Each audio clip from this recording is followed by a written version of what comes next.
त्यामध्ये इतकं निर्विवाद प्रचंड बहुमत मिळालेलं आहे। आता हे EVM किंवा हे असलं काही जे काढलं जातं हा खरं तर रडीचा डाव आहे।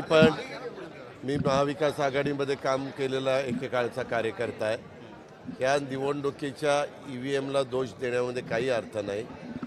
लोकसभेला EVMनी 31 जागा महाविकास आघाडीला दिल्या, त्यावेळेस EVM खूप चांगलं होतं।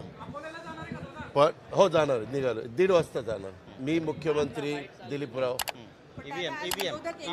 तर ऐका ना, त्याच्यामध्ये 31 ज्यावेळेस निवडून आले त्यावेळेस EVM मशीन खूप चांगली होती आणि इकडं मात्र असा निकाल लागला हा, त्यावेळेस EVMला दोष द्यायला सुरुवात केली।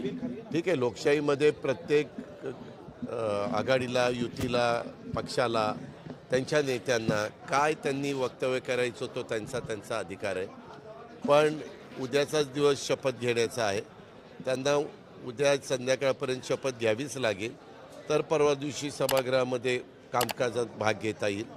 ही एक प्रोसिजर आहे आणि बहुतेकांना सगळ्यांना माहिती आहे। परंतु पहिल्याच दिवशी आपण काहीतरी वेगळं करतोय, आम्ही जरी संख्येने कमी असलो तरी आम्ही आमचं अस्तित्व दाखवण्याचा प्रयत्न करतोय, हा केविलवाणी त्यांचा प्रकार चाललेला आहे। याला काही अर्थ नाही, कारण सुरुवातीला हे सगळे आत बसले होते, परंतु नंतर आमच्या 8-10 लोकांच्या शपथ झाल्यानंतर एकदम अचानक मी शपथ घेऊन खाली उतरताना काहींदा विचारलं, पण कारण ते मी उतरताना ते नेमके बाहेर निघालेले होते। म्हणलं काय कुठं चाललं आहे, ते म्हणले नाही असंच चाललं आहे। मी आत्ता काहींना त्यांच्यातल्या विचारलं, ते म्हणले हो आम्हाला सांगितलं की आज आपण शपथ घ्यायची नाही, काही नवीन स्ट्रॅटेजी आहे। कोण म्हणतंय EVM करताय, कोण म्हणतंय अजून एक कुठला तरी मुद्दा त्यांनी काढलेला आहे।